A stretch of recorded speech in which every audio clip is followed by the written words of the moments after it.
பேசுபவர்கள் இவங்க கூட சேர்ந்துட்டு இஸ்லாமிய ஷரியத்தையே கேலிக்கூத்தாக்கக்கூடாது.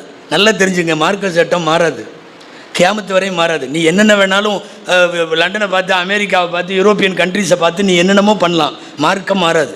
கியாமத்து வரையும் ஹிஜாபு போகாது, கியாமத்து வரையும் புர்கா போக முடியாது, நீங்க முடியாது. கியாமத்து வரைக்கும் வட்டி ஹராம் தான். நீ என்னென்னவெல்லாம் வியாக்கியானம் சொல்லி கொண்டு வக்காலத்து பேசி கொண்டு வந்தாலும் வட்டி தான், ஆகாது தான். இதில் நம்ம ஆளுகளே சில பேர் இப்படி வட்டி இருந்தான்னா அப்படி வட்டி இருந்தா அது பரவாயில்ல, இது என்னென்னமோ பேசி கொஞ்சம் அந்த ஹராம ஹலால் ஆக்கி விடுற வேலை. நல்லா தெரிஞ்சுங்க, ஒரு அசுத்தம் எங்கேயும் சுத்தமாக்க முடியாது. ஒரு அசுத்தம் சுத்தப்படுத்தாது. தண்ணியை எடுத்து அசுத்தத்தை கழுவலாம், அசுத்தத்தை எடுத்து ஒரு அசுத்தத்தை நீக்க முடியாது. ரப்பு முடிவு செய்து சொல்லுகிறான், மது அசிங்கம், வட்டி அசிங்கம், விபச்சாரம் அசிங்கம். அல்லாஹ் முடிவு செய்த அசிங்கங்கள் அது கியாமத்து வரையும் அப்படி தான் இருக்கும். இன்றைக்கி என்னாச்சுன்னா, நம்மளா சில சட்டங்களை எடுத்துக்கிட்டு ஷரியத்து சொல்கிறது எல்லாம் பார்க்குறதே இல்லை. வீணாக போனவன் அந்த சவுதி கவர்மெண்ட்டில் இப்போ எக்கச்சக்கமான இது கெட்டு போய் குட்டிச்சவராக கிடக்கிற அந்த நாட்டில் அங்கேருந்து அவன் க்ரீன் சிக்னல் கொடுத்துட்டான், பொம்பளைக்கு தனியாக வேணாலும் ஆட்சிக்கு வாங்கன்னு.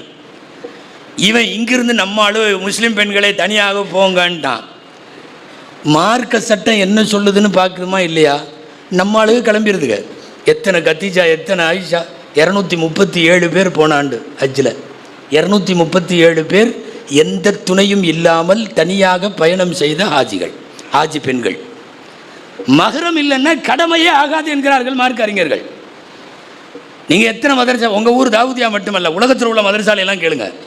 மஹரம் இல்லைன்னா 1 கோடி ரூபா ஒரு அம்மா கையில் இருக்குது, 1 கோடி ஹஜ்ஜுக்கு போகிறேங்குது, மஹரம் துணை வேண்டும். துணை இல்லைன்னா 1 கோடி இருந்தாலும் கடமையே ஆகாது, கடமையே ஆகாது.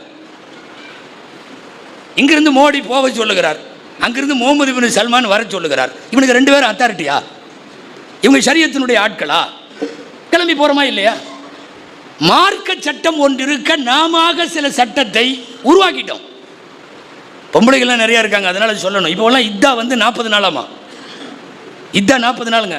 இந்த 4 மாதம் 10 நாள்லாம் கேட்குறதும் இல்லை, இது பண்ணுறதும் இல்லை. இல்லைங்க, யாராவது மௌத்தா போயிட்டா 4 மாதம் 10 நாள் இருக்கணும், குரானில் வருது. வல்லதீன யுத்தவஃபௌன மின்கும் வயதரூன அஸ்வாஜின் யதரப்பஸ்ன பிஅன்ஃபுஸிஹின்ன அர்பஅத அஷ்ஹுரின் வஅஷ்ரா. உங்களில் கணவர்கள் விட்டு சென்ற வஃபாத் ஆகிவிட்ட மனைவிமார்கள் காத்திருப்பு காலமாக அவர்கள் 4 மாதம் 10 நாள் இருக்கட்டும் அப்படின்னு குரானில் வருதேன்னு சொன்னால் 40 நாள் தான் எங்கள் ஊரில் எல்லாம். நாங்கள்லாம் இப்போ 40 நாளோட முடிச்சுக்குவோம். இதில் என்னென்னா, இதாவை 40 நாள் முடிச்சுட்டு உம்ராவுக்கு போகலாமாங்குது. நீ பண்ணுறதே முதல்ல மார்க்கத்தில் அத்துமீறலான காரியம், அதை முடிச்சுக்கிட்டு இது உம்ரா